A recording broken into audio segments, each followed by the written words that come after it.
Hey everybody, my name is Ellen. And my name's Alyssa. Welcome to the Modern Singer Podcast.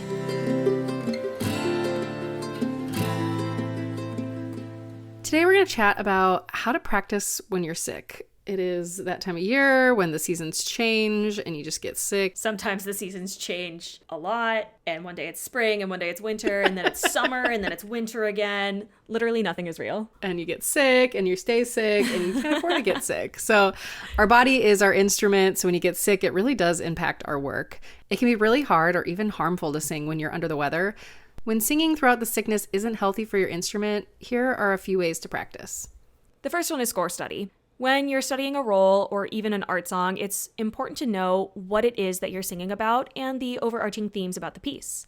You can study the plot, the recurring themes, both musical and poetic, and the symbolism that is brought up in whatever it is you're performing. Study the text and how the librettist helps the composer bring the music to life.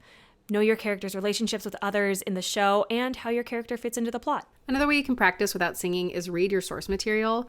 Many operas and musical theater pieces come from an original source, like a poem or a book, or are based on another story. Or even a true story. Exactly, even a true story. So to gain more in-depth knowledge about the piece and your character, study the source material. You can go to your local library or do a quick Google search to see where the piece originated from.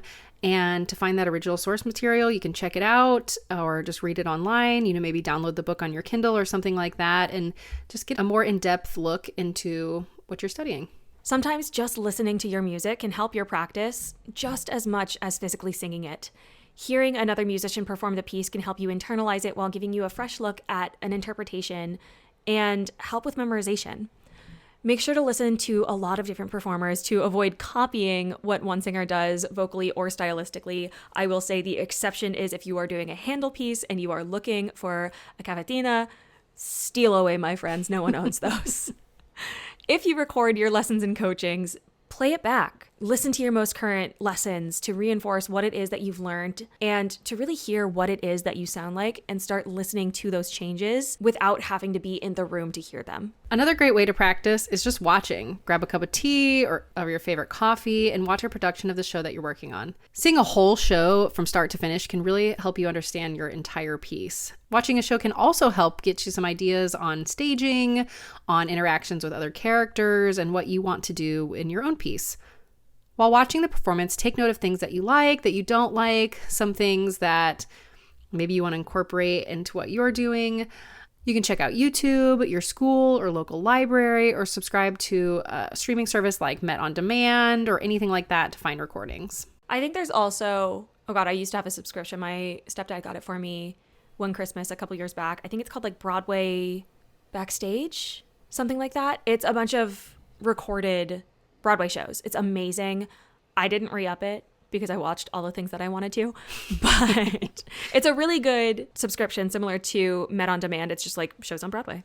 Next, you can spend some time memorizing. Take the time with your text in whatever way helps you best. It can be mental review, which could be utilizing flashcards or reading the text aloud. Sometimes even just writing it out in a specific color helps your brain learn things better. You can also memorize the translations of your text so the language can come out a little bit more naturally. It is just as important to know what you're singing as it is to know the words. Something else that I really want to talk about really quick is called audiation. So your audiation is when you are listening or going through a piece in your head, you're mouthing the words, and like the best way I can describe this feeling is it's kind of like a ghost of muscle memory is coming in as you're going. So when I do it when I'm in a lot of bigger roles, especially so that I don't kill my voice, is I will mouth all of the words and I can feel my vocal folds moving in the way that they would were I singing, but they're not making that full connection, but they're still finding those little bits of muscle memory to help solidify my memorization. These are just a few of the ways that you can continue to practice while you're not feeling well. But just remember that if your body is telling you to rest, sometimes you just need to relax and not think about practicing, and that really can be the best medicine for you. But if you just have a cold that just won't go away and you just can't phonate, but you're feeling okay, these are a few ways that you can keep working on what you're doing, not having to take so much time off without phonating. But just always remember to take the time you need to rest and get better without pushing yourself too hard. Yeah. As someone who's constantly guilty of this because I am immunocompromised, so I get sick very easy and very hard, very fast.